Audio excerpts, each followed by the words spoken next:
Hello दोस्तों। आज हम देखेंगे difference between perfect competition market and monopoly market. Last की वीडियोस में मैंने आपको पहले ही बताया था कि एग्ज़ाम में आपसे दो मार्केट के बीच में डिफरेंसेस पूछ सकता है। अब तक हमने हमने चार तरह की मार्केट्स देखी, उनके बारे में समझा। ठीक है, तो उन दोनों और उनके कुछ हमने अब तक तीन मार्केट हमने कवर कर चुके हैं। ओलिगोपोली आज कवर करेंगे।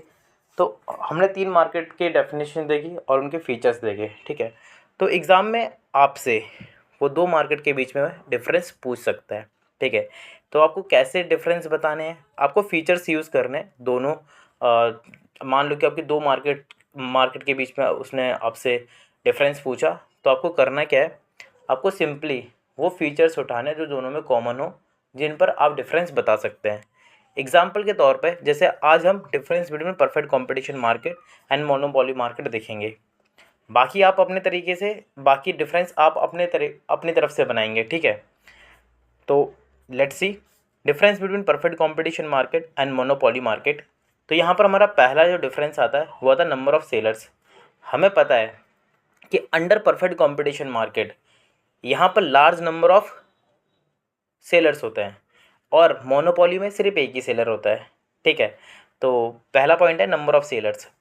Under the perfect competition market there are a large number of sellers and all firms sell their products at market prices which are determined by industry through the forces of market demand and market supply. Whereas under monopoly, there is only a single seller but a large number of buyers. As a single seller have patent rights on their products, hence no competition can be seen here. दूसरा difference जो आता है वो आता है nature of price. ठीक है, nature of price हमें पता है कि परफेक्ट कंपटीशन मार्केट में जो प्राइस डिसाइड करती है वो करती है इंडस्ट्री। सेलर प्राइस डिसाइड नहीं करता है, प्राइस डिटरमाइंड नहीं करता है। इन केस ऑफ मोनोपोली जो प्राइस डिटरमाइंड किए जाते हैं वो डिटरमाइंड किए जाते हैं मोनोपोली द्वारा, मतलब सेलर के द्वारा। तो ये डिफरेंस है दोनों के बीच में। तो आइए दूसरा पॉइंट देखते हैं, nature of price. Under a perfect competition market the nature of price is uniform as prices are determined by industry through the forces of market demand and market supply. So industry is a price maker and the firm is a price taker, that is cannot change the price determined by the industry. Whereas under the monopoly, the nature of price is not uniform because of price discrimination. A monopoly may charge different prices from different buyers and has no fear about the buyers may shift from one product to another as there is only a single seller in the market.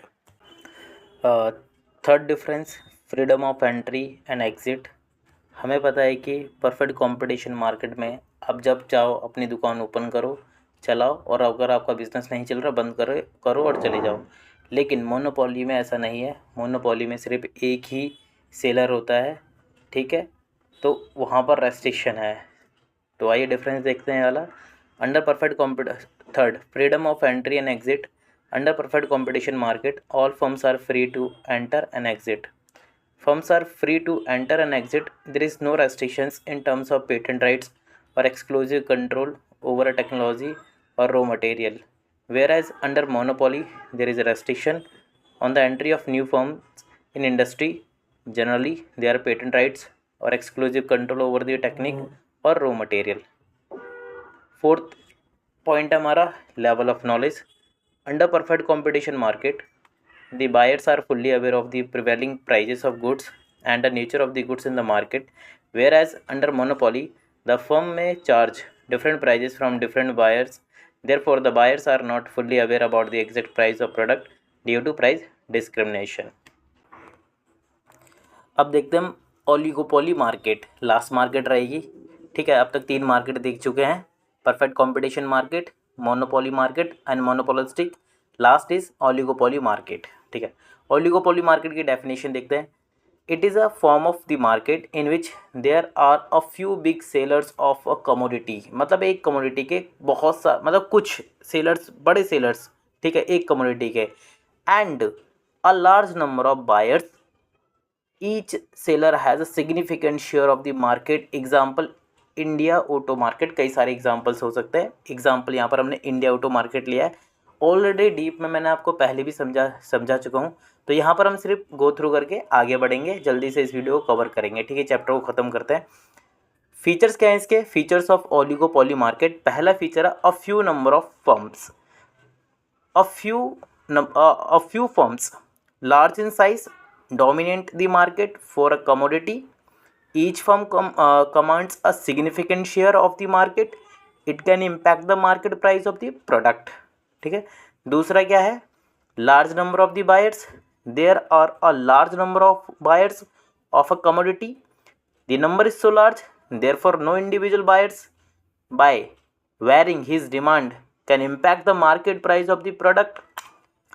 Third, entry barriers. There are various barriers to the entry of new firms. These barriers are almost similar to those under monopoly.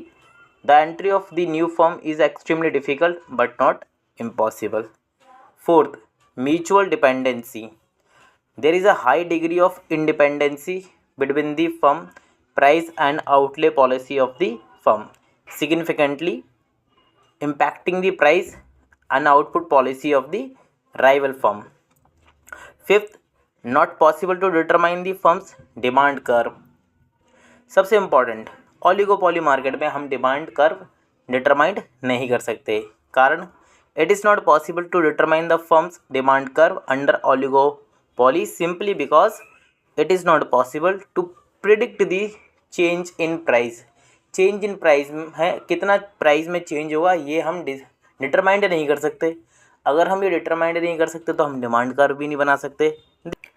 अब देखते हैं कि एक last question जो आपसे exam में पूछा जा सकता है।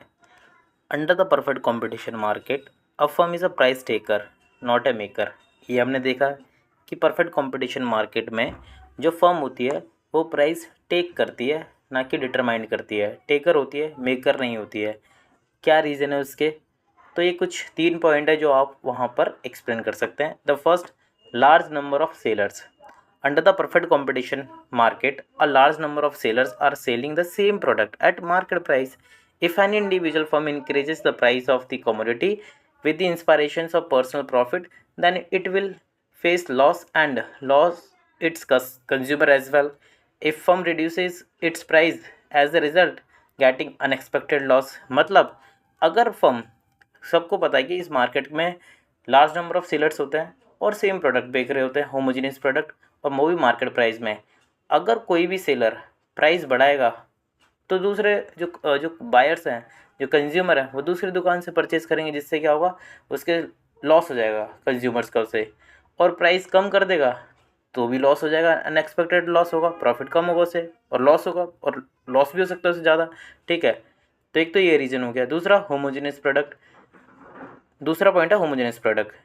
इन the perfect competition market all firms are selling homogeneous products in the terms of size, color, brand name. So if an individual firm increases its price, as a result firm loses its consumer, because consumers are totally aware about the market. If firm reduces its price, then firm getting unexpected loss.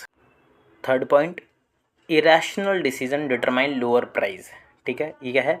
Under perfect competition market price remains constant. So if any individual firm reduces its price, as a result firm getting an unexpected loss because of irrational decision of the firm, we can say the under perfect competition market firm is price taker and not maker.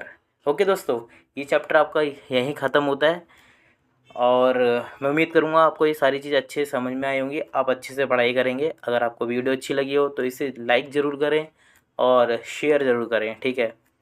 कोई question है comment करें, वैसे कोई question रहेगा नहीं, इतना कोई difficult है नहीं। ये सारी चीज़ें अपनी तरफ से चीज़ों को रिसर्च करने की कोशिश करें, ताकि आपको और चीज़ें बहुत अच्छे से क्लियर होंगी, ठीक है।